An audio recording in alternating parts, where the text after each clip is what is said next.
دوستوں، ایک بے روزگار شخص تھا، حالات سے بہت تنگ تھا۔ ایک درگاہ پر چلا گیا، وہ درگاہ کی صفائی کرنے لگا، وہیں سے لنگر بھی کھانا کھا لیتا تھا اور ایک کونے میں پڑا رہتا تھا۔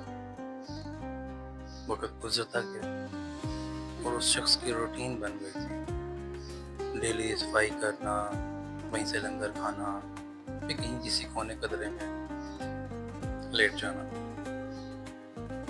درگاہ کے متولی نے اس کی محنت اور لگن کو دیکھ کر اس کو اپنا مرید بنا لیا۔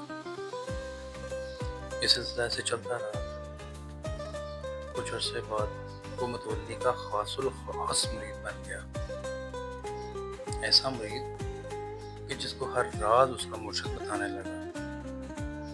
کچھ عرصہ بعد مرید نے کہا کہ ماں باپ کی خیر خبر نہیں، مرشد صاحب اگر اجازت دیں تو گھر والوں سے ملوں۔ پیر صاحب نے اجازت دے دی اور اپنا گدھا سواری کے لیے دے دیا۔ مرید خوش ہوا، گدھے پر سوار روانہ ہو گیا۔ گرمی کا موسم تھا، گدھا گرمی سے گرا اور مر گیا۔ مرید بیچارے کو بہت دکھ ہوا۔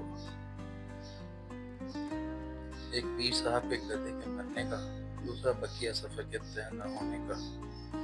خیر، اس نے گدھے کو ایک گڑھا کھود کر دفن کیا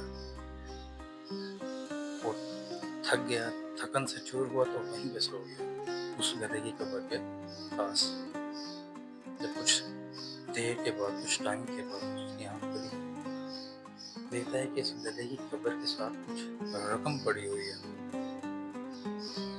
جیسے اس نے رقم کو دیکھا تو اس نے سوچا یہ تو آمدن شروع ہو گئی، یہیں بڑا رکھا ہوں۔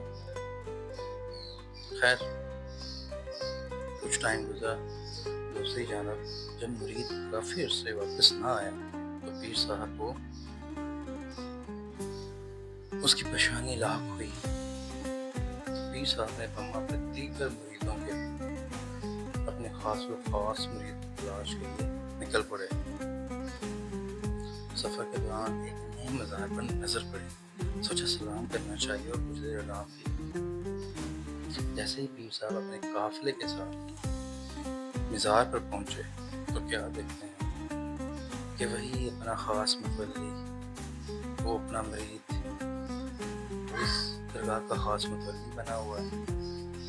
مرید نے بھی پیر صاحب کا دیکھا، گرم جوشی سے استقبال کیا اور خوب آؤ بھگت کی۔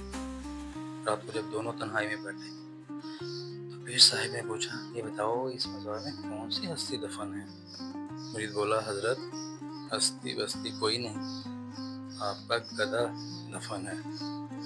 اس پر پیر صاحب نے کہا لگایا اور بولے، نسل ہی بڑی بار برکت ہے، جہاں میں براجمان ہوں وہاں اس کی ماں دفن ہے۔